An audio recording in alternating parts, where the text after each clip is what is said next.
Thank you, everyone. I'm so glad to be here. It's been a long few months waiting to get here. I've never been to India, so it's very exciting. And I have to say that you've all been very welcoming, so I definitely have to come back again soon. So the topic that I generally love to talk about a lot is sales training, sales techniques and design training. And part of what I do back home is I design products and then implement ways of selling that product. So because not many of you know about me and my brand, I just thought I'd explain a little bit. And now, if you don't know me too well, I like pictures. I'm a designer, so I don't put a whole lot of words because I know you've all had a very, very good lunch and I don't want to put you to bed. So I'm going to be watching you. Okay, so basically I am an industrial designer. I love to make things, so I actually physically make the products, and if I have to make a prototype, I do.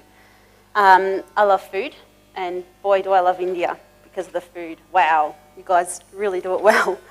I love kitchens, and kitchens to me it's the most important room in the home, but it's where you, I guess, show affection to your family, you nurture them. It's got such an importance in the home, whatever culture you come from. So it doesn't matter where you are in the world, we all would agree on that. And for that, and for me, designing products in that space, I guess if you do something that makes you happy, you'll never wake up saying, oh, I hate what I do. The other thing also is that I love people. I am the worst when I have to sit in front of a computer and have to just be on my own. I love to learn from people and interact with them and understand how they use things so I can design them better. Because essentially, if nobody has a problem, I cease to exist. I'm not going to be a designer. There's no point in me doing this. I should just go get another job. So that's how I guess my brand has been born. And it's very bespoke. There's not many people that do that, so I guess that's a win-win for everyone. So what I want to talk about a little bit is the customer and a few other topics. But I've heard a lot of people in the last few days talk about, improving business and improving the modular kitchen industry, etc. But we really just have to understand the customers and what they want and versus what they need. And a lot of the time I spend during the training is getting into the minds of people and designers and salespeople and explaining to them, not only do we have different professions, I mean, we're in India. If you ask someone, oh, who's your customer? Indian people. But I've just now learned that there's different dialects and different cultures and religions, and everywhere you go in different regions, there's different food, and it's huge. So we just need to learn how to design accordingly to those people and ask the right questions, which we'll talk about further later. And also, the other thing is designing to somebody's needs, whether they be in a wheelchair or have a physical disability, whether they be the elderly or a young couple. So we really have to design accordingly. The designer. So back home in Australia, I can tell you for sure that designers are seen as these beautiful people that wear black all the time, wear glasses. I'm not talking about myself, because this is just by chance. Okay, they are just problem solvers that can turn anything into gold, and they are not to be questioned because they are the designer, and they will tell you what you want. Is that true? We'll find out a little bit later. But the mindset of the customer, they think that they can turn anything into this beautiful kitchen. That's a designer. And when you talk to them, they think, yep, I need a designer to sell my kitchen. But then you tell them, oh, no, get a salesperson. Oh, wait a second. They're not really invested in my interests and what I want in my space and how much money I have to spend or products or my family's needs, etc. And this is what the perception is. They're not really invested in me. They're not interested in me. And what I keep drumming into people's minds is, as a designer, we have to be both. We have to be a salesperson and a designer. And the customer has to be the winner in the end. The customer has to be the winner. So it's all well and good if companies, want to line their pockets, they want to upgrade and upsell, etc. But how does that customer benefit? When you finish putting that kitchen in that house, you're walking away proud that you put a beautiful environment in there that's going to work and be functional for that family, or are you thinking, wow, that was an awesome sale. That was the best sale of the month. So what you have to do is you have to wear two hats, and you have to be both. And you have to learn and be trained on how to be both. So you don't have designers and salespeople. We're one person. You have to be the same person. And it's not hard to learn that. I find that sometimes teaching designers how to be salespeople is actually quite difficult because they've got this, not arrogance, but their confidence exudes too much and saying, I know my product and I know my industry, but there's no point designing this fabulous kitchen if nobody buys it. Goes into your folio, pat on the back, you've done an awesome picture, wow. But where's the money? Where's the sale? Where's the growth? Where is that? So we have to move product, we have to manufacture, so you have to wear two hats, and that could be the meaning between the sales. And if you don't like the term two hats, be a chameleon. You've got to change your spots, change your colours, suiting your customer. Because you can't go in there drums or all guns blazing saying, I'm a designer, I know what I'm doing, excuse me, Mrs. Jones, or sorry, Mr. Gupta. I'm going to tell you what you want. But not everybody is the same. So, what is a kitchen for anyway? What is it for? Is it just pretty boxes with some pretty materials and some very expensive appliances in there? No, it's to cook, it's entertain. Would you believe that? 50 years ago, it wasn't for that. It's just purely just for cooking. Purely for the lady to just cook, clean, that's it. In a separate room generally. But now, wow, it's like a social hub of the home. Back home, I work a lot with high volume builders, and in the 90s, there was this big push on the rumpus room. And the rumpus room was like the area where you have your flat screen TVs and your PlayStations, etc. And now it's common knowledge or common practice to build a house with a rumpus room.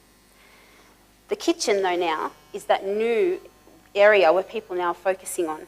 So all that technology that we've got, flat screen LCD TVs, blah, blah, blah, in that room's full of technology. Now, what other rooms can we fill with this amazing technology?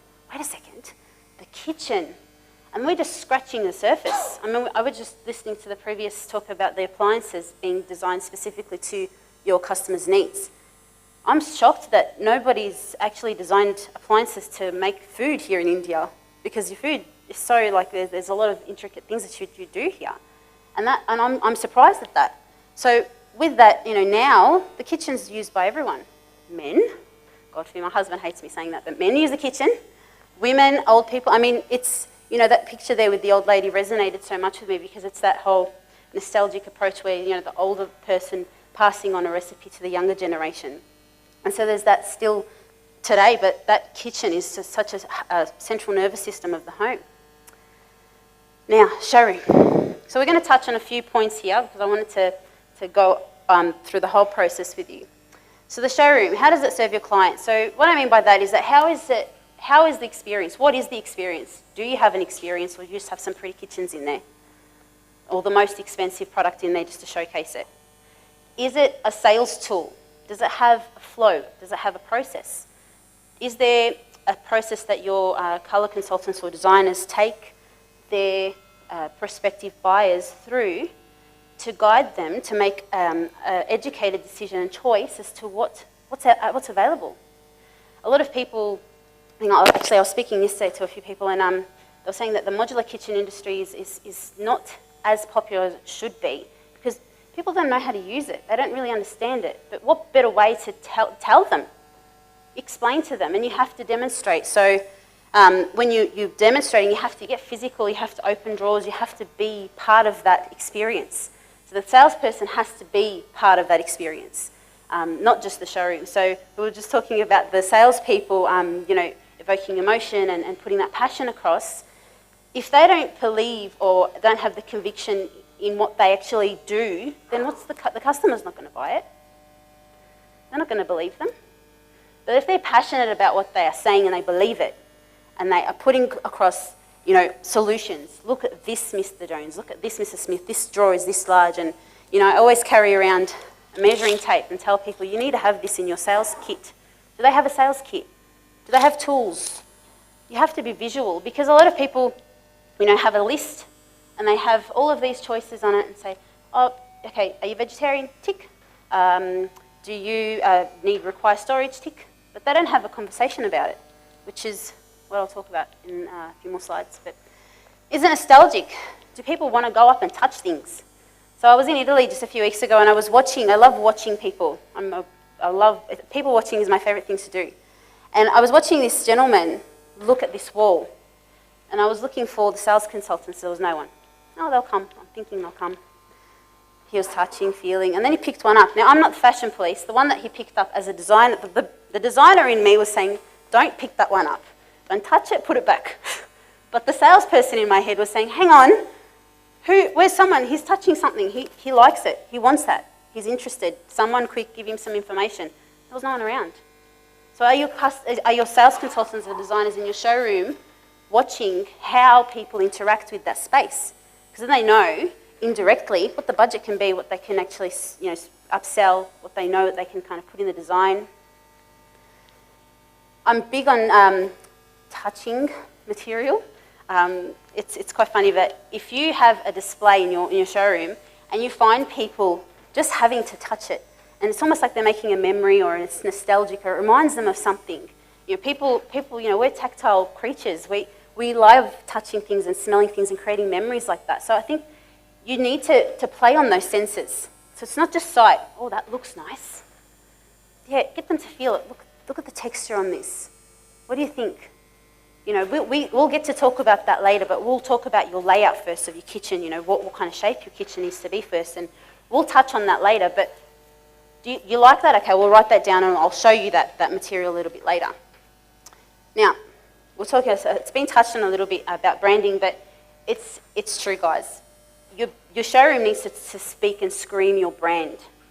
If your showroom is neglected, dusty, there's no backsplash or splashback, it's not dressed, what does it say about your brand?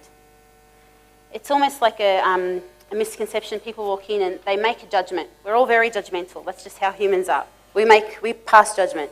If you're a salesperson, there's an age-old saying, if they like you, they'll buy from you. But if they walk into your showroom and think, oh, that's nice, yep. But if they walk into your showroom saying, wow, look at that, and I'm sure they do that when they go into the Hayfley showroom. Look at that, because I saw the slides, I'm going to head there, but oh wow, look at that. And then they continue to go up and wanting to touch things, and that's amazing, and then that conversation can start. Because we all want to sell the boxes, we all want to put the boxes in people's homes, but we have to start designing for what they need. Because people will tell you what they want, won't tell you what they need. You've got to watch and you've got to listen. Now, this is Roberto. Now, Roberto is someone that I've known for a few years now, and he lives in Italy and he works for a kitchen company called Dada. Now, Roberto is one of those people that's stuck in my head because he is a very, very, very good salesperson / designer. He has such passion when he talks to you, when he explains things to you, when he's showing you the product in the showroom. He gets on his knees and he shows you inside the cabinet. He opens the cabinet and he wants you to say, come here, touch this, feel this. He explains it in a way that you just want to keep talking to him. You want to keep the conversation happening. And he's invested and he's actually concentrating on you. He's listening to you. He's looking at you.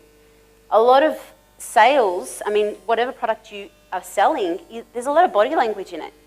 And are you teaching that to the people in your showrooms? Are you teaching it to your designers to watch it and to use it? Diction, how you speak, how you use pause, and play on senses and play on words. Not to trick your customers, that's not what I'm saying, but to really just elaborate things and to tell them a story. Because they want to tell you about all the kitchen and how they hate it and how they want this and want this and want this. And I need to slow down because I know I've been told to slow down to talk. Sorry, Australians talk really fast, I do apologise. Passion and energy. Now this guy, his name was Nicola, and he worked for another kitchen company.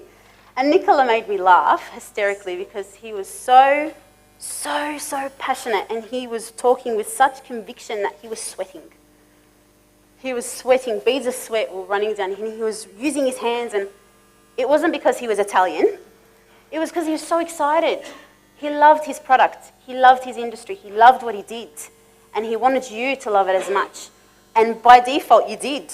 So I was sold. I already wanted to buy a kitchen from him. He didn't have to tell me anymore. I wanted to buy something from him. It didn't matter how much it cost. I liked him, and I knew he knew what he was talking about, so I wasn't afraid because I knew that he was an expert, and I trusted him. Trust is huge. The kitchen is such an emotional space. It's fraught with danger, and some of them are just disaster stories. But the successful ones, it's just like You know, you want to celebrate it. You want to shout it from the rooftops. Your showrooms, have you dressed it up with bling? And when I mean bling, I mean accessories, accessorize. It's like when a lady gets dressed in the morning, she puts her outfit on. What shoes am I going to wear? What lipstick am I put? What do you put in it to make it look real? You know, look enticing. You know, and all those things, you need to think about that because it's not just the space and the layout. Done. Accessories in there, tick, tick, tick, boxes tick. Now, people will just buy it. People will buy. If they want it, they'll buy. No, you need to invest more in, give the customer an experience.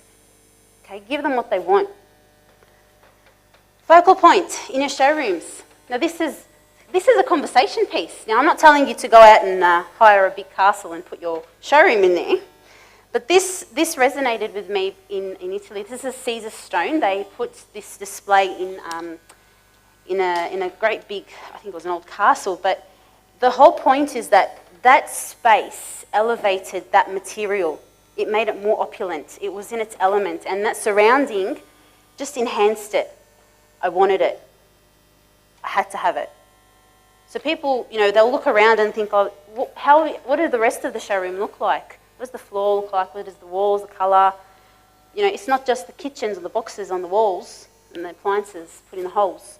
What else do you have in there? What else can you make it, you know, tactile? It's soft, carpet. Have you got one of those things that releases an odour? Marketing people have used that for years. You know, maybe something cooking was like a smell of a food or bread baking. It's nostalgic. You've got to use the senses to evoke emotion because it plays on people, because that space, the kitchen, you make a lot of memories in your kitchen. Everyone's got a story about their mum in their kitchen. Everyone's got a story about their grandmother in the kitchen. Everyone has a disaster story about their self in the kitchen. Everyone. So, you know, it's a very important thing. The other way to I guess, put your showroom, I guess, layout is a good, better, best option. And we were touching on that before in some of the other speeches where how do you dictate the budget? And that it's kind of faux pas to speak about that, which is fine. But if you put your layout of your showroom as such to have a good, better, best, and good is the entry level, best is the more opulent, more expensive option. But when I mean that, you don't put the, I guess, more expensive accessories in the good and say, you know, this is the good cabinet, but the accessories inside are the best. It's confusing. Customers need to be guided. They need you to guide them. So, good means good. That's your standard. Step up from there. And that way, you can actually have your process and guide them through that space. And if it resonates to them, okay, I understand that this is entry, middle, high. I know I probably want to spend that much, so let's concentrate on this one more. So that salesperson knows, or designer knows, I need to kind of stick within this realm. And then I won't lose them because I won't be too expensive, and I won't insult them by saying, oh no, this is a cheap option. Demonstrations. I'm so glad Hafley said that before. My God, I've got to clap for you. But it's so important. What's the reason we have a kitchen? To cook. Is that right? Make food. Some people just want it as a showpiece. That's fine. But a majority of us like to cut and chop and bang and everything we do in the kitchen. So if they don't have a home that's already built and they're having a renovation, you know, what do you do? So basically get them in, do some demonstrations, and I always encourage people, if you can't have a full working kitchen in your showroom, try to get an induction cooktop or something that can make food. I know that the Indian community is probably not sold or from my understanding that they're not big on induction technologies yet. But the young people will want that. So we need to start utilising that technology because it is technology. We have to move with the times and show people. People don't know if they don't know how it's used. So show them. Now, watching. I was telling you I was a watcher, and no one's sleeping. Good. Okay. Now, watch and learn. So what I mean by that is when you go to a person's home, I like to watch them use that space. And if they don't have you're not renovating a kitchen, if it's a new build, you'd probably have to invite them into the showroom to do a demonstration and get them to help so you can watch them use a kitchen. And I use something called a cuppa test. Now, cuppa test is something a little bit, it's not sneaky, but I do that quite a lot, and everyone's more than welcome to use it. When I go to someone's home and designing a kitchen, they say, "Oh, Mary, would you like a cup of tea or coffee?" "Oh, yes, oh God, I've been driving forever." "No problem, only if you have one with me." So now they have to make 2 cups of tea. So that's the most common task they'll do in that space. Would you agree that? That's the most common task. And I watch them tinker around making that cup of tea. Watch them how many steps they take to certain areas, and after I've made my notes and watched them, and they sit down and tell me, "Okay, tell me what you hate about your kitchen." "Oh, I hate the storage, I hate this, I hate that." And I tell them, "Okay, you don't hate having to walk almost 6 steps to the cutlery drawer over there when your kettle is over there?" "Oh, you know what? Actually, I hate that too." "Okay, how did you know that?" "I was watching you."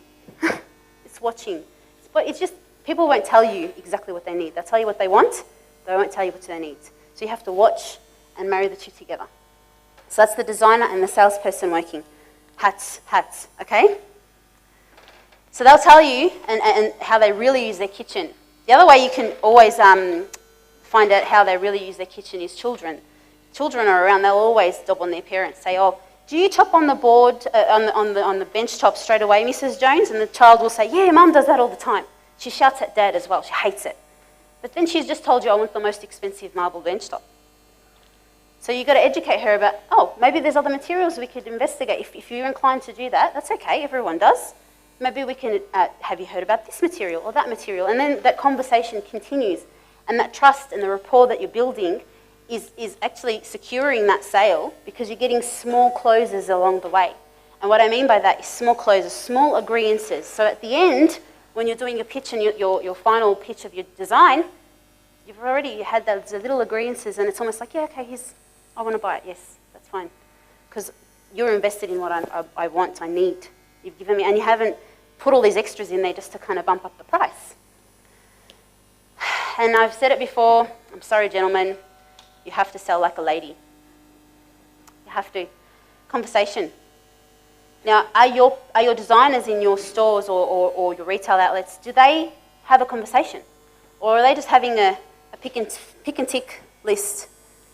For example, what kind of style kitchen do you want? Here's a picture, galley, or two rows of cabinets, L shape with an island. This one, okay, tick. Where's the conversation? If you have that conversation, the designer part of your brain will say, I know how to design this with the correct materials. And the salesperson part of your brain will say, okay, I know exactly how to meet their budget and exceed their expectations with this. Because I know how much things cost, I know my product. Do your people get training on their products monthly? Do they keep the consistency up? Or are they trained and then that's it, they know their product, off they go? Consistency. They have to practice. Because if they're practicing on their customers, it's too late. They need to practice, role-playing, practicing, consistency.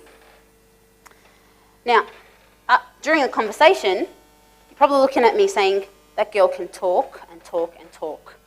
True, but I also listen and I ask the right questions, and that's what I teach other people to do.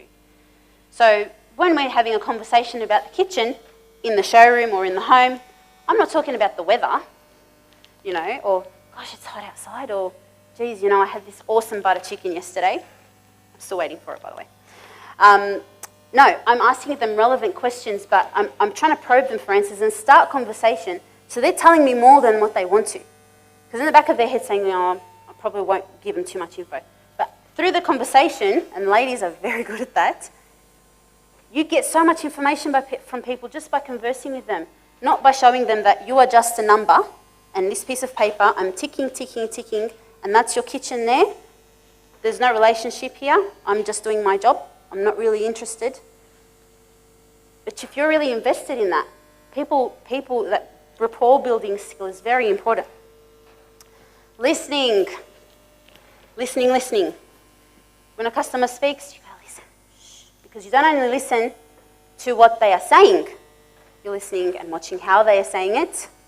If there are partners sitting there, you watch them, and if they kind of smirk and look at each other at certain times, you know that they're either lying or being cheeky or don't want to tell you the truth. You've got to have that conversation. You have to listen. And so people kind of miss that skill. Listening is very important. But in other words, zip it. Learn when to listen. Learn when to stop and listen. Assumption. Now, in retail, it's really something that I come across a lot, because if you look a certain way, I'll show you the standard kitchen over here, Mrs. Smith. This is the one that you want. But Mrs. Smith, you know, she might have just come back from the gym and she's wearing some really average clothes. You don't know that. So assumption will kill you. It will destroy you. And this is a very famous scene. Who has seen Pretty Woman? Few people? Okay. Pretty Woman's an American film. And there's a very famous scene in there where Julia Roberts goes into a store dressed in a pretty provocative way. And it's a boutique. And the lady goes up to her and says, "Oh, ma'am, we don't have anything here for you. I think you should leave." So she did. She comes back the next day with a lot of shopping. And she said to her, "I saw you yesterday. Remember me? You told me to leave." "Yeah." "You work on commission, don't you?" Big mistake. Yeah? I can give you another example, real life example, more relevant this time. I have a friend who works as an interior designer, and she took a client she's been working with for years to an appliance store. And he's a pretty average, simple man. He wears no shoes, he has very greasy hair, and he has a push bike. So he gets to the store with her, and the designer goes in first and says to she wants the best sales consultants. So they gave her the best sales consultants, and the lady looked at him and, I've double booked. I've got to go. I'm so sorry. I'll get someone to help you. So she went off and she got the lady who does the cooking demonstrations. She can take care of him. He's just wasting my time. So this lady did an amazing job. She showed him everything. I think she made him some pancakes or something. She was brilliant. Next day, order comes in, $800,000. This man was a property developer, and he was making or buying appliances for a 100+ apartment complex. Big mistake. Can you imagine that commission? That lady probably quit her job after that. No, I'm just joking. But assumptions will kill you. Time and attention. Give your customer the time and attention. If they want to converse with you, if they want to show you things, they need to come back and ask you some more questions and clarify. It's not because they're wasting time or trying to shop around. They're interested. Give them the time and the attention. A lot of the time the customer gets lost in translation because we're so invested in building the business and building the library of cabinets and product and putting the showroom together. But in the end, it's for the customer. It's for them. Without them, none of us have a job. All of us should just shut the doors and go home. So, when we do have all of these things put in place, exceeding expectations. Now, exceeding expectations could basically just mean as little as listening correctly. The designer listened to their customer. They had a back problem. They gave them a wall oven tower. Exceeded expectations, because that lady didn't say that. She just said, "Oh, I have a back problem." But when she's got the presentation, "Oh, you listened. Oh, yeah, I actually thought about having that in my kitchen. Oh, thank you." They are thankful, and they want you to, I guess, exceed the expectations. They always think, customers actually, they always think designers will exceed their expectations, but salespeople will just not care and just give them something mediocre, just bump up the price. Start designing by hand first. So I'm pretty old school in that sense. I love to get the graph paper out and I sit the customer down, I measure the room, and we talk about layout. We talk about the ergonomics, we talk about what we can change, what we can improve. Because once you get that agreement and that conversation between the two of you, they start to understand that different shapes in the kitchen work for different people, for different reasons. You can then start to implement more appliances, more accessories to add and enhance the function from the form. Because we're so invested in how it looks. Oh, it looks beautiful. How does it work? It's a working environment, functioning space for people to use. So it has to be designed correctly, and I guess you have to have in the mindset that you have to know how to sell it. So with that, design elements and principles, guys. Who uses that at the moment to pitch kitchens? If you're not, then you should try to get your sales consultants and designers to get into this, because it's almost like you're name dropping these elaborate terms and these very impressive things, you know, depth and symmetry and asymmetry, and it's almost like this beautiful way to describe their kitchen. And they get so excited because they're thinking, oh, this is amazing. I'm actually getting this beautiful space and I'm getting a designer to consult with me. And it's just that whole perception of them getting something special because of the way that you present it.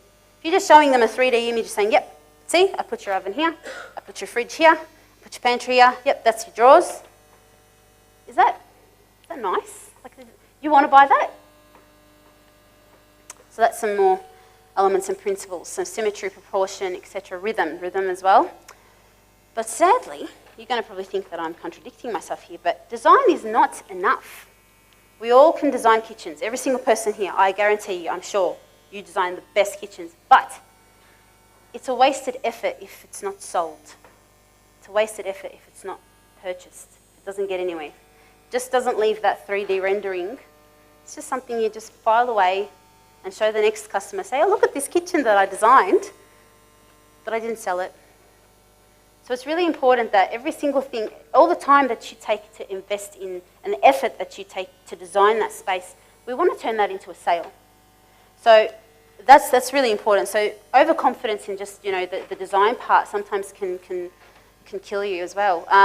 Now, features and benefits. This is a funny one. This is a fun one, actually. A lot of people that I come across in this game, they don't know the difference, or they don't use it at all. They tell me what the products are, but not how it's going to benefit me. So they'll tell me, oh, this glass door is 4 mm, ma'am, and they'll stop talking. And I've already started to touch it and think, oh my God, I love this door. I've made it obvious, I want to buy this. No, it's 4 millimeters. It's glossy. I want them to tell me, do you know how easy this door is to clean? You can get grease off that so easily. If you get a laminate kitchen, you can spray it, you can wipe it, but this one, how easy to clean. It's waterproof. The door, actually, the front of the door is waterproof. That's a really added bonus for you because you're probably time poor. Elaborate. Features and benefits. How many, sessions do people get? I'm just looking around. Anyone wants to nod, or hands up. Do they actually get sessions purely on features and benefits of your product? Does anyone do that? Excellent, excellent. Does anyone, this is a further thought. Do it, get your features and benefits and then the competitors' features and benefits and see how you can upsell. Why is yours better? No, you do. By the way, hopefully in Australia is awesome too. Just thought I'd plug that. So it's really important because people will see the kitchen and, wow, it's beautiful, look at the door. Why is it so special? Look, Mrs. Jones, this is your 1200 millimetre set of drawers. This is how big it is. And it's got soft close. Do you know what soft close? I'll show you, come here.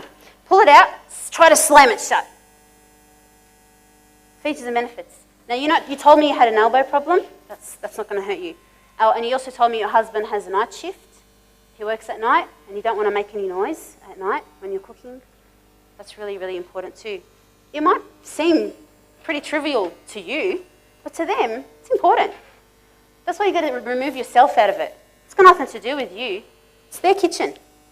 So you have to kind of get into their brain and be part of their world for that period because that's almost like a little kind of friendship that a relationship you've built with them.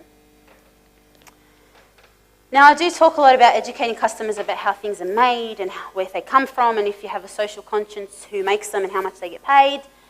And if you care about sustainability, how the emissions that come off that product, etc. Don't overdo it, though. Some customers will say, yes, I want to know. But you know what? They'll sit there with a very glazed look on their face and they'll nod. You with me? Uh-huh. No, they're not. Or you'll talk, and then the husband will say, how much? Just cut to the chase, Mary. Zip it. So that you don't overdo it, because when you overdo it, it's almost like you're begging them, please, please, please, please, please buy my product. It's really good, really good. No. You've got to educate. If they touch it, tell them what it is, the benefit. If they want to know, do you want to know where it comes from and how it's made? Is that something that really interests you? Okay. Do your people know that?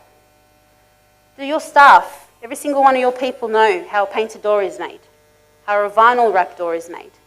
They need to know it. Because that is so important, because they are the expert. The customer's coming, so they're trusting them. They need to know. And all it is training. That's it. Training. Move away from traditional arrangements and change perception. Design is thinking, then solving. I hate to do some, I did put my name there because I'm very proud of saying that all the time, but this resonated with me so much when I went to Italy. This is Caesar stone again, in that big, beautiful castle.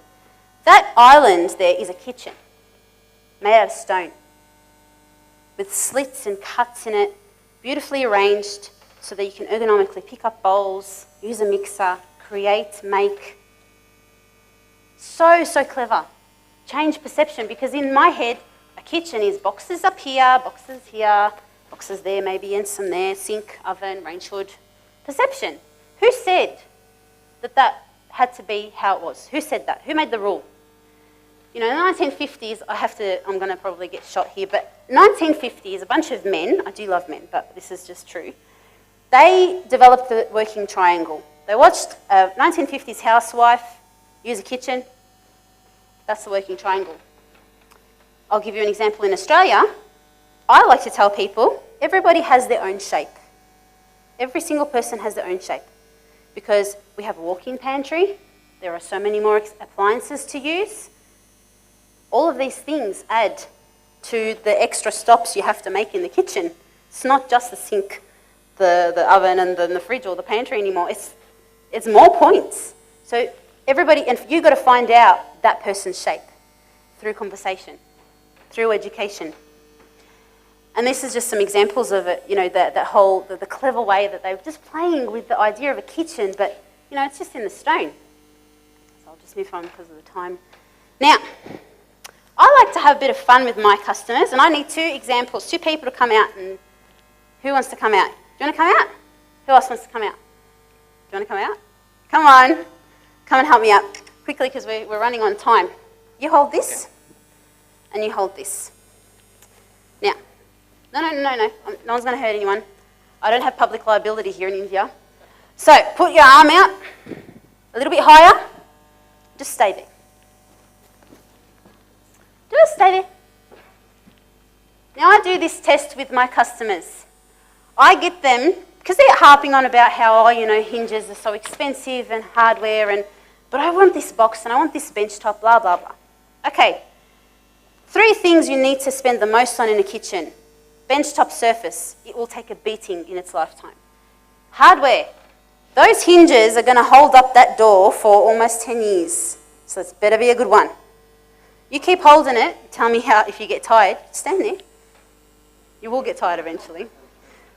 Thank you very much. I think we've made the point there, but still, that's what I'm trying to do. You have to get, not entertain them, but you have to kind of give them something to do, show them. Because if you're telling them what they want, they're saying they're nodding, again, the glazed look. They're not really resonating. You've got to show them, because humans learn better when they're doing. Give them a cup of water and tell them to stand there and just keep talking. That's what I say. The other sample test I do is, if they're worried about material, and if they have children, I love that. I say, okay, kids, come on. I've got 3 samples here for you. Here is a ladder for you, a spatula for you. Here is something for you. Here's something for you. Go for it. And they go to town and they bang on the doors and scratch the doors. That's fine. Keep going. Let them get it out of your system. Because, firstly, they're never going to do that in their kitchen because their mum would kill them. Secondly, it shows the customer, generally, the most expensive product was the one that was damaged the most. And now they're open to suggestion. They're open to the other technology, the other materials that are available. Because they saw it. They saw their kids just massacre it. So that's why, again, show them. Get the physical. Make it fun. Make it entertaining. If you sit there and watch them and they're nodding, looking, it's boring. Follow a recipe. Now, this is an interesting thing that I read from a blog called Bob the Architect, and he got an intern to make him a glass of lemonade. He was trying to teach this intern to follow a process. This intern went off, took the recipe, disappeared for an hour and came back. Where were you? There's only 5 ingredients. What were you doing? Oh, I thought I would go get some cranberry juice and a little wedge of lime because I thought it would look nice. I thought. But wait a second, I just gave you a process. I gave you a process. And what I'm saying by that is that does your company have a process, have a system? A lot of the time I tell people, the designers and salespeople need some kind of leniency to kind of elaborate on conversation, but it's still a process. They talk about, okay, measuring first, for example. Then they talk about appliances. Then they talk about the next subject and the next subject. And they guide the conversation through the process. It's not just free reign, but they just follow the process. And in the end, they come up with one concept that's sold, customers happy, and refers business to you. And the best type of business is referral business. But what's the biggest reason clients don't buy other than price? They don't trust you, the design didn't resonate, wasn't right, the designer didn't listen to them, it's risk, I don't know. I'm not sure, I think I've got to get another quote. Probably heard that, it's in every country, trust me. Someone else actually has a cheaper price than you, what are you going to do to beat it? I'm not going to beat your price. I'm going to exceed your expectations. I'm going to show you what your kitchen is going to look like through technology, risk.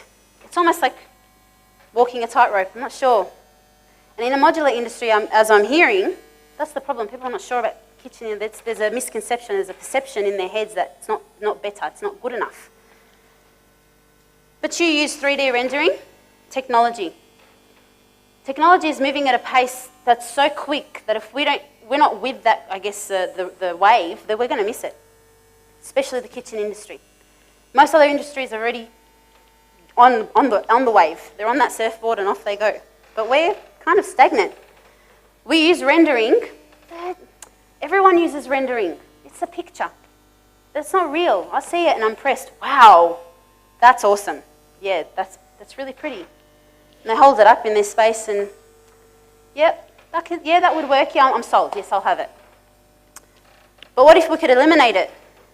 So what I wanted to share with you is some new technology that's being developed and made called augmented reality. And I'll just play a short video. He's fallen asleep. Okay. So this is a video of a program. I'll just talk over the top of it and you can listen while you watch. This program is designed just like any program, and I'm not selling this, it's just an example, because there's going to be lots of them like it, I'm sure. You draw your walls in. Pretty stock standard, right? Anyone would disagree? You put your doors in, you put your windows in, you set the height of the floor, you could even put the weight of the plumbing positions in or the gas outlets. And as he continues to draw the kitchen, I'll explain that a little bit later. I'm trying to figure out how to fast forward a little bit, but that's fine. So we got the windows going in.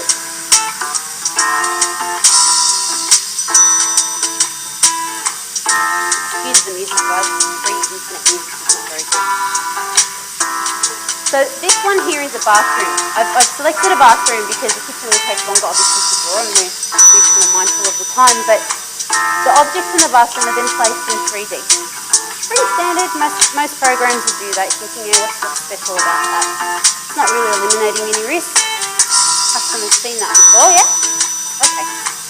Now we can position the bidet or the toilet, for example, and put the rest of the items in.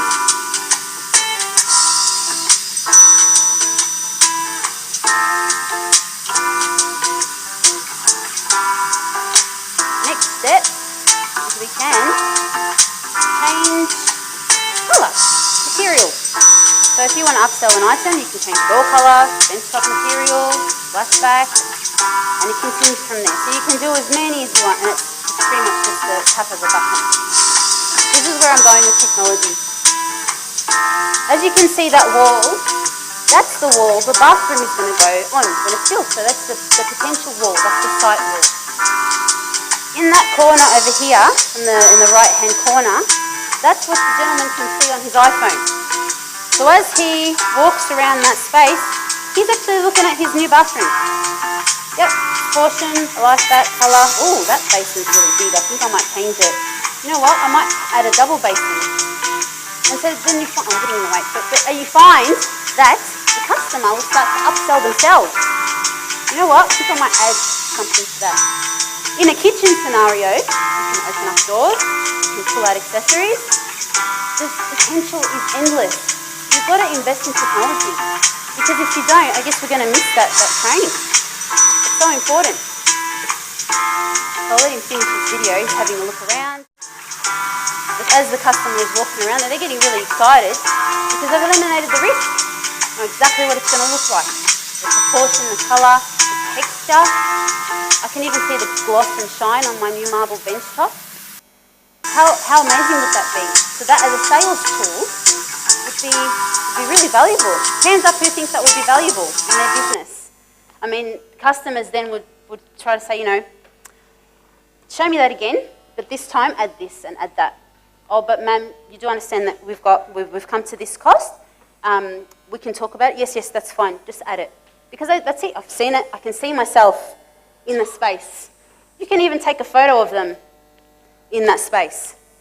Further to that, you can print out the plan of your showroom, and as you go out to your customer's site, with your iPad or your iPhone, that showroom jumps up out of the page, and you can show them your showroom without it being there, so you can actually show them accessories, etc. So technology is moving so quickly, we need to keep up.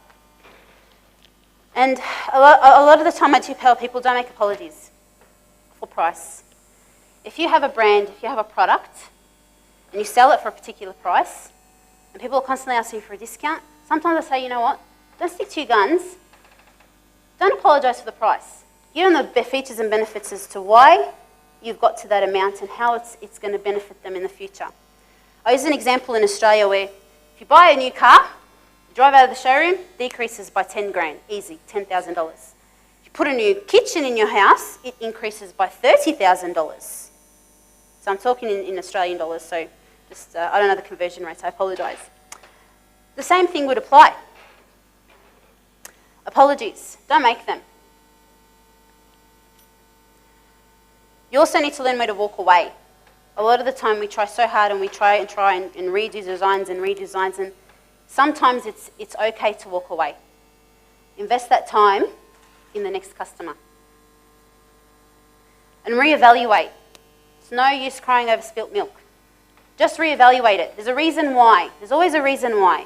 If you go through the process with that person who was doing the design, you'll see where they kind of went wrong or they could go better.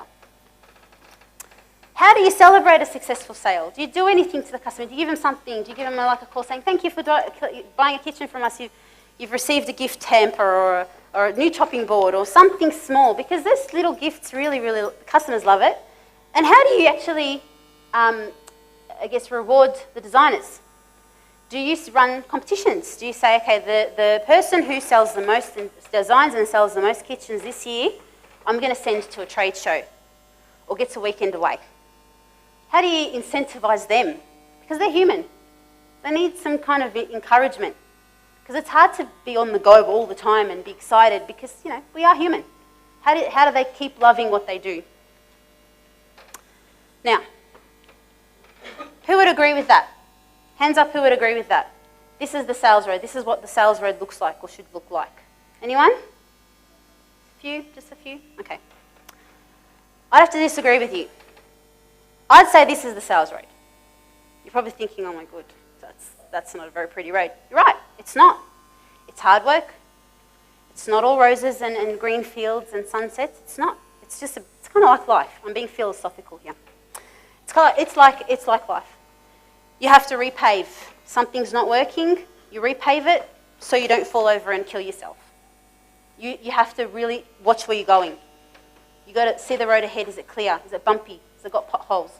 You really have to keep that up and put that. And I like to put that image up into people's minds and say that's the sales road. It's really important. It's not pretty, but it's very beneficial if you do it right. Invest in your team. Now we were talking a lot about training today, and it came up a few times. Investing in your team is so important. Now this is a very famous quote. I'm sure you've heard it all before.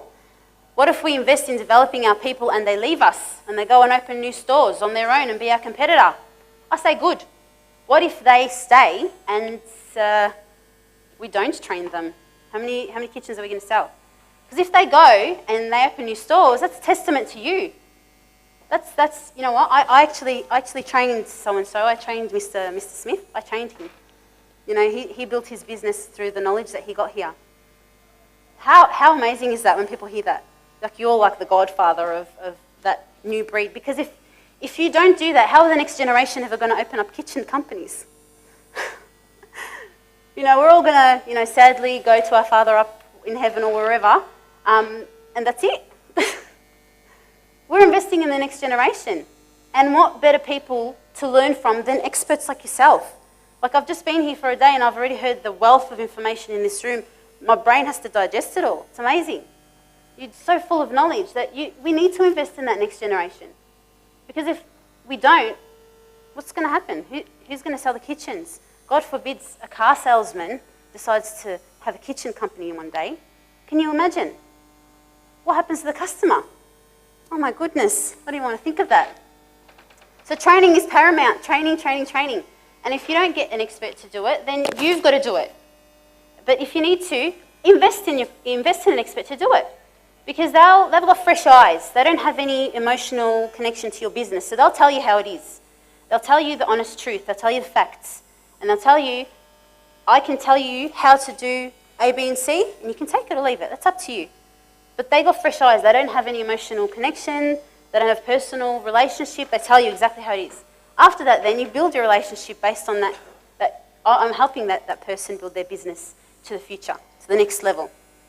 So that's really important. And I tell people that you don't build a business, you build people, and then people build your business. It's very important.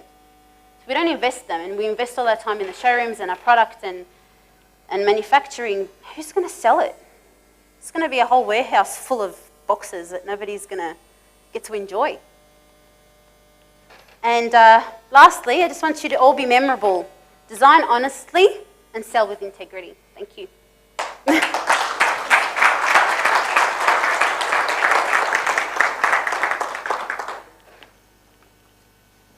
I'm not sure if we have time for... Okay. Are we okay with time? Okay, sure. I'll come down here. Anyone got any questions? Are you all still awake? I'm hoping. Yes. Try and say that you have a process. What many times happens when the customer comes in, yes, he has his own set of questions, yes, on which he would like to run in and check with you. okay. So if you even have a process, how do you take care of the queries? Okay. In that sense, I would implement a step into my process during that conversation for the question and answer time. Mr. Jones, do you have any questions for me? Is there anything playing on your mind that you really need some clarification on? Because I noticed that you've got a folder and it's got lots of pictures in it, and you've been collecting some pictures of some kitchens. Is there anything that you wanted to know? So you're actually interested in what they have to say. They don't have to bring it up. Oh, by the way, I've got these questions. And I can't tell you how many times I've seen designers roll their eyes and think, here we go. This guy, he just doesn't want to, he's not even going to buy it. In their head, they're having this conversation with themselves. He's not going to buy a kitchen from me. He's just trying to pick my brain for information. You know, who does he think he is? I'm a designer. You know, it's all that. I know, it's quite funny, isn't it? But it's true. So you implement just a small step in that to say to the designer, okay, in your session with your customer, give them an opportunity to ask you questions. Get them to start the conversation. You don't always have to do the talking. We want them to start talking because that way you watch how they say it, you watch how their body language, how they say, I want this, I love this, I hate this. You know, I had one lady, for example, she was talking to me so much about how she hated the sink and it was too small and all she needed was a dishwasher. Yeah, she's right, sink was small and she had all these dishes and I was watching her and thinking she'd wave her hands around, I'm looking at her and going, there's a dishwasher in this. Do you need a dishwasher? Dish drawer, maybe a dish drawer. Actually, put it in there and tell me how much it costs at the end, but I'd like you to put it in there. Something small. It might be trivial, and I've got hundreds of examples like that. But give them an opportunity. Don't stop them from talking. I actually had a lady that had a big, I guess, disagreement with, where she was saying, you must control the customer. You must control them. Don't let them speak. Open and closed questions only. Thinking, oh my God, they're not like sent to prison. They want a kitchen from me. You know, just be human. That's what I'd say. Just be human. You've got a product and a service. They want it. Be a human. Have integrity and give them time to talk and give them time to dwell and tell you about the laxatives and how they need all this cabinet space and all of this stuff. Let them. Because that way, they're actually telling you what they want and you know what they need. You're the expert. Anyone else? Yes? What I would like to ask is, in European and other countries, Yep. in other developed countries like Europe and Australia also, the way of selling is customer walks in the showroom and the salesperson are of the company, designers and all the people, and they sell to the person. But here in India, as soon as the upper middle segment starts, customer walks in with their designer or an architect, and they make the decision.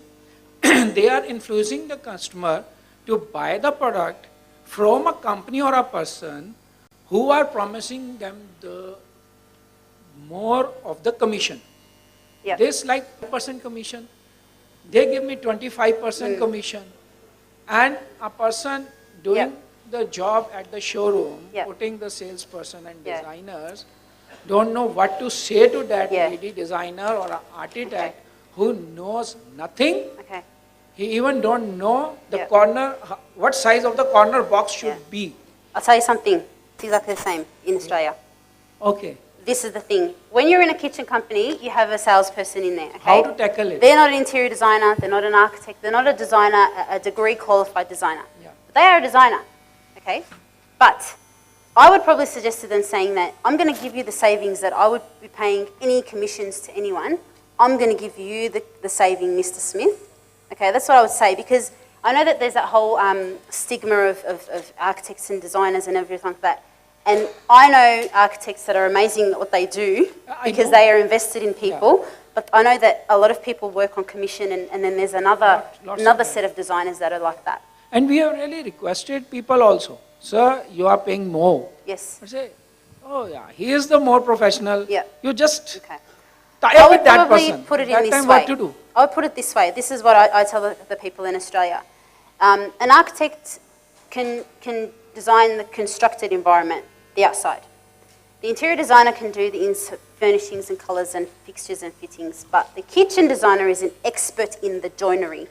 That's their field. That's their realm. They know the product. They know the ergonomics. They know the pricing. They know the technology. They know all of these things. That's what they do for a living. So I would probably plug how professional and how much your staff know that this is what they live and breathe. And they can design a kitchen not because they're going to be lined with commission in their pocket, but they're going to be designing a kitchen for you and how you use it and how you need it to be.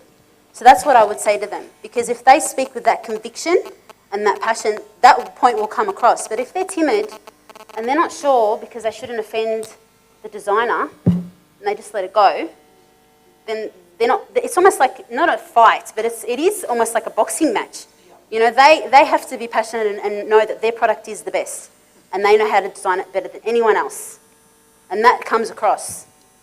So it's that whole, I guess, they're training them to know their product, know how to do their job, and I guess it's just the stigma. That's all it is. Because sometimes what happens, Yeah.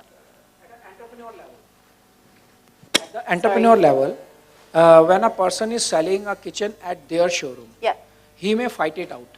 But when the companies grow bigger and you are putting salespersons, and this is a human nature. But they need to you be both, cannot remember? be as passionate as the entrepreneur. They need to be both. Remember, salesperson, designer, the same thing. Not separate, one person. Yeah.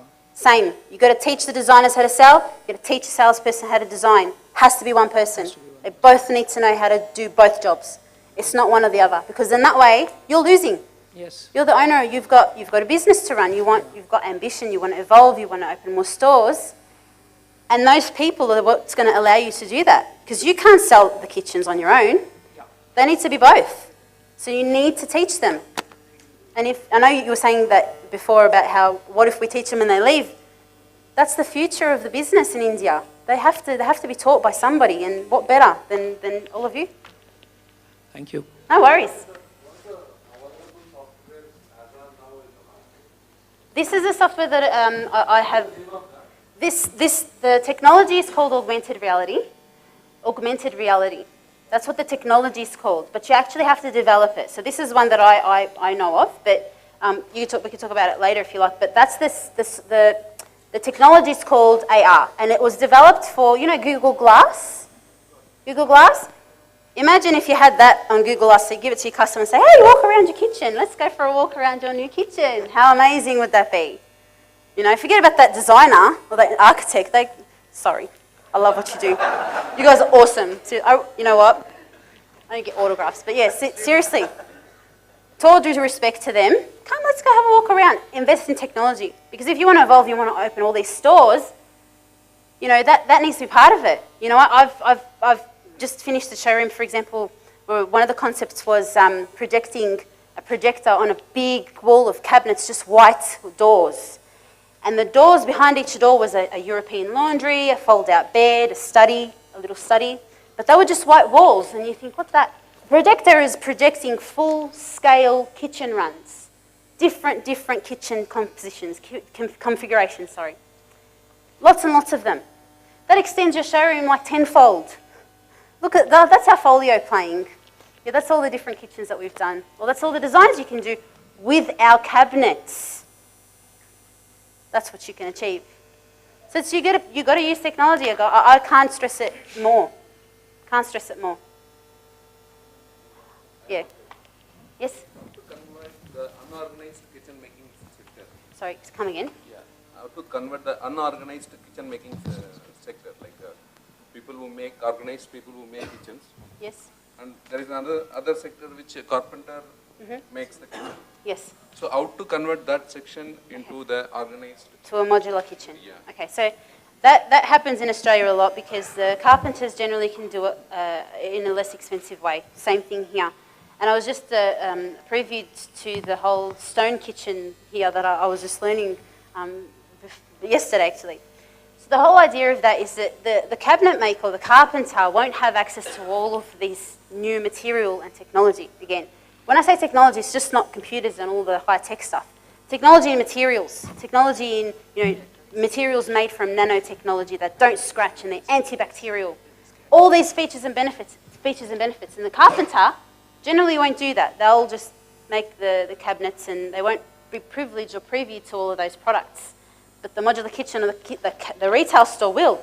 They'll have showroom, they'll have examples, they'll have materials, and you guys will probably be able to eliminate the risk more than the cabinet maker. So I wouldn't base it all on costs because I guess it's that age-old saying, do you get what you paid for? You know?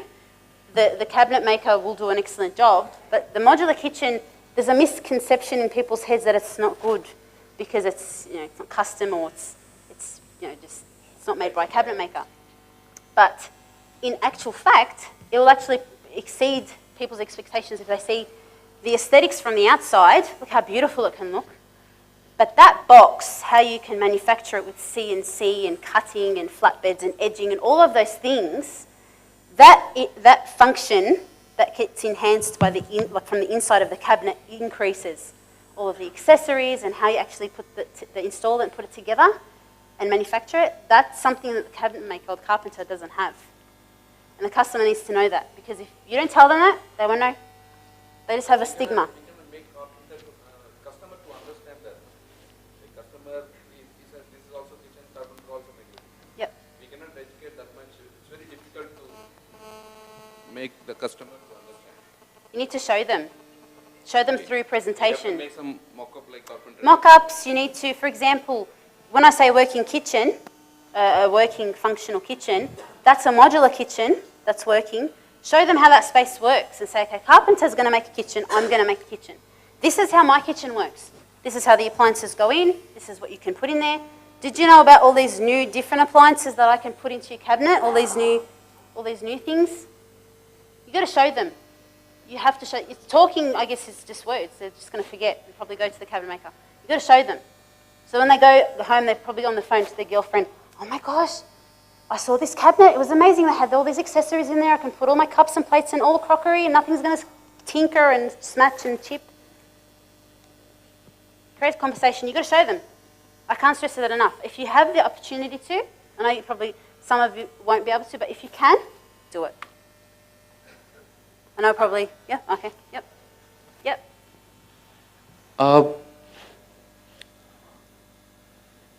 According to you, it was quite clear that there has to be a relationship between your design cum sales executive and the customer. Yes. It needs to develop over a period of time.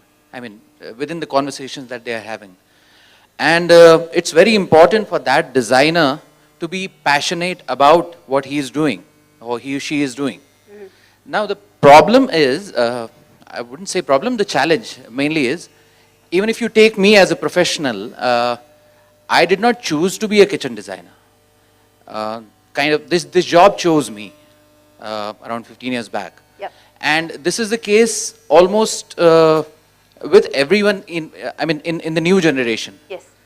So when people do not choose to become kitchen designers, how, what kind of paradigm shift that you would generate within them so that they become passionate about something that they have not chosen? I mean, do you kind of play on their psyche or? No, there's two options. They either leave and don't do it again and hate it and just leave, because it's such an emotional industry. Can you repeat? Okay, sorry. I'll speak slowly. I'm so sorry. I've been told to speak slowly because the Australian accent's a bit funny sometimes. They either go and don't look back, because this industry is emotional, is intense. You're not going to sell all the time. And if you have that thing in you where I am a designer, how dare that customer not buy from me? Do they not know who I am? And they do that. They do it all the time. But again, you're saying to me, how do we get them passionate? You've got to train them, educate them, give them the confidence. If I know what I'm talking about, I'm going to tell everybody. If I know exactly what I'm talking about and how it works, how it's made, how to implement it, how to use the puzzle pieces to make the space, if they're not in that inclined to say, okay, a kitchen, oh, it's boring, I don't want to design that. Okay, teach them how to put the puzzle together.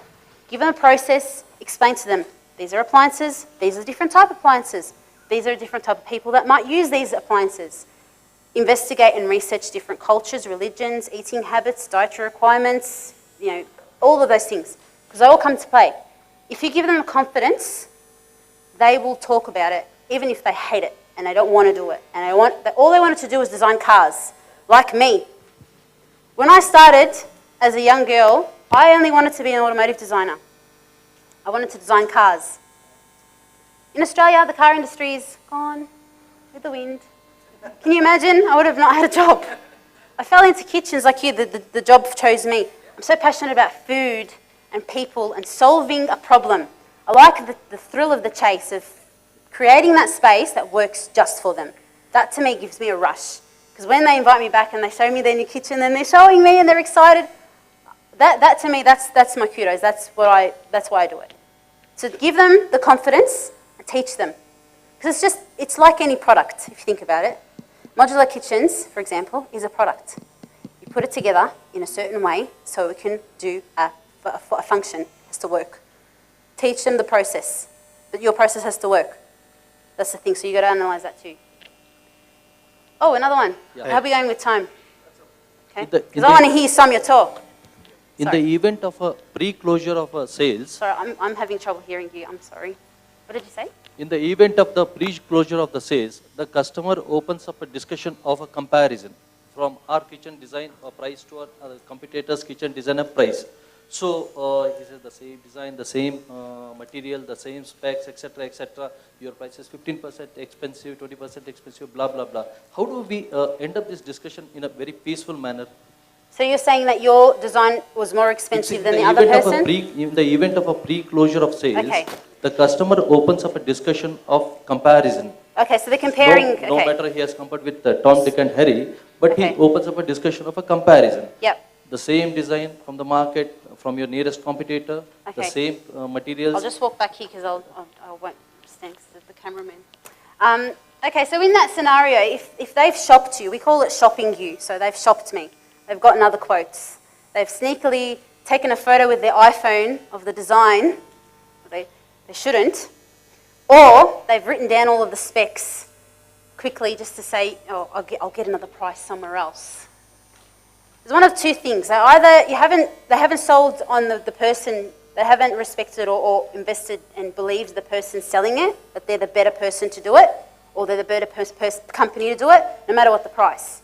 Because generally price, I guess it's important, it's so important, but the benefit of what you've given them, time, service, the after-sales service, ask them, what does the other company do to ensure your kitchen, although it gets into your house and it's cheaper than mine, how do you know that they're going to take care of you through that process? That you're not going to hate the day that you were born and got that kitchen from that company? Because it happens. It happens so often. Because a lot of the time people will have that misconception that cheaper is better. It's not. Because cheap service is generally not an area where they take too much care of. But after sales services, warranty, etc. is all later experienced by the client. It is not a pre-experience for the client to understand the competitors after sales service or the materials warranty, etc. So how do you put up in a very clear manner that what we are giving is to a value for money product, or it has more, as you said, you give meetup is more than his expectations. So how do you justify that comparison? Well, a lot of the time, there's two schools of thought. You either beat the price, if that's the type of company that you are, it's up to you. You either beat the price, see if there's room to move, and do it. But they'll go back to the other company and try to get it cheaper again. So sometimes, it's okay to walk away and say, look, I've invested the time to give you something that you wanted, that you needed. I've put everything I could into designing a space for you. I've got to a budget and I've exceeded your expectations, but if you've gone and got another quote, it's your prerogative to buy it from them. But in your mind, which one is better? Because I don't think that anyone can ever get exactly the same products, exactly the same design, exactly the same service, exactly the same person, because it's really hard it's chalk and cheese, because you make your cabinets different to that person. The outside of the kitchen might look the same, but how do you know the inside of the kitchen is the same? Because the outside is pretty, but what about the inside, the function? Sorry, yes. Does that answer your question? Sorry. Does that answer your question? No. We can discuss it further though. I got your answer, but only my final thing is, see, finally we offer a product price, X price. We offer a product price as X price. And we offer the list of all the information to the client, the specifications, etc. See, the customer opens up a discussion of comparison. No, he might be true or he might be false of comparison with the right material or the wrong design. But how do you, in a couple of key points, how do you close up that issue? Because it's never, hold on. It's never able to compare a kitchen to a Zip it, sorry, shut up, yep, got it.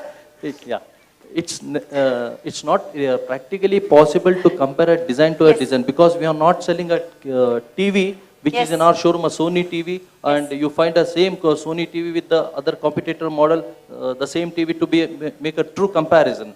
You cannot make a true comparison between the design to design and product to product, and of course the post-sale services to post-sale services, because it depends from a company to a company, individual to an individual. So in a couple of key points, what strong key points do you suggest to just shape up that discussion? The way what way we are adopting is, we just simply answer in one line, sir, we don't know what he is selling, but we are very surely knowing what we are selling. Can I answer now? Can I answer now? Yeah. All right, okay, good. Basically, I would ask them, if they're going to say comparison, I'd say, okay, before I give you my quote, they've already probably opened up this discussion, because people, that way, they can't wait to tell you that, oh, I've beat your price. So you can tell them, okay, have you gotten other quotes? Before I give you my quote, do you want to talk about the quote that you got? Open the discussion, because if you haven't got small closes along the way, and to tell you the truth, you either can save it that way with the service that you provide, or you lose it because of the price. But to tell you the truth, sometimes the customers that just want to shop on price, sometimes you can let them go. It's okay to let them go, those type of customers, because they'll just keep going at you saying, oh, but I want this and I want that and I want that, and this was less expensive. And they'll come back a month later saying, you know what? I saw that insert cheaper somewhere else, I want my money back. What do you do to that? So it's okay sometimes to let them go. If they're really hard at you, it's okay. Because you've built your brand, you know that you are a quality product and manufacturer, and you stand by what you can provide to them. You've given them a solution. This is the price. If you can move on the price, do it, because essentially we want to help out the customer. But if they're the type of customer that just keeps at you, it's sometimes okay to walk away. I know it breaks all the rules, but it's okay. That's what I would say to you. If they're hard at you, it's okay. So you know what, I've given you, this is the price. I can't move on it. If the other company is a lot cheaper than, and they're exactly the same product, are you sure? Because I'm probably buying the material from the same supplier. I probably pay my people the same wage unless he or she is not doing the right thing. Because I've actually given you a good price. So you kind of plant the seed of doubt in their mind about, that's probably not right. I've given you something that's valuable. And I've been honest about my pricing. So, but the thing is that a lot of companies, I know, for example, in other places, they put a lot of cream. And what I mean like that, they pump up the price too much. They pump up the price a lot. And so the customer sees it cheaper somewhere else. They see the door or the bench top or something cheaper somewhere else, the exact same material. Hang on, how come your price is more, but it's the same? In that scenario, I think that it's the business has to be a little bit honest in how they price things, not too much cream. So that's where integrity comes into play. Yeah, go for it. Can I say, thank you. Two things to this, because there's two very common scenarios that you're describing here, Amadeus. Mr. Wolf, are you answering on the same Hang question? on, I'm talking. No, I'm asking, are you answering on the same question? No, yeah, the same questions. First of all, we are charging for our designs. You want a design done by us, we'll charge you 8,000 rupees. You get that money back when you buy your products from us, so there is no charge in effect. But if you want to take it to another company and just shop around, you're going to lose that money. It works very well. We've been doing it for years, and customers accept that very well because they get a good design from us and they know it's value for money. So that's one way of tying the customer a little closer to you, right? Yeah, just one last but not very important question, Mary. Oh, Yeah. sorry. And then the other point I wanted to make very quickly was the customer can only compare Amadeus if you sell components. None of you should be doing that. You should be selling kitchens. And kitchens contain an awful lot of added value. It's the design, it's the materials you choose, it's the constellation, the components, and everything else. Why do you even give the customer that price for that cutlery insert? Makes no sense. Nobody else in the world does that. So sell kitchens. Stop selling components. Yep. Very simple question. Very Yes. simple, important question. Not a ballpark, it's a package price. Package. Yeah, you're buying a kitchen with everything in it that you have chosen, that we put together for you, tailor-made for your requirements. Yes. Now you go out and compare that to somebody else. You can't. And also say that we say apple to apple price are the apple to banana price is not going to banana.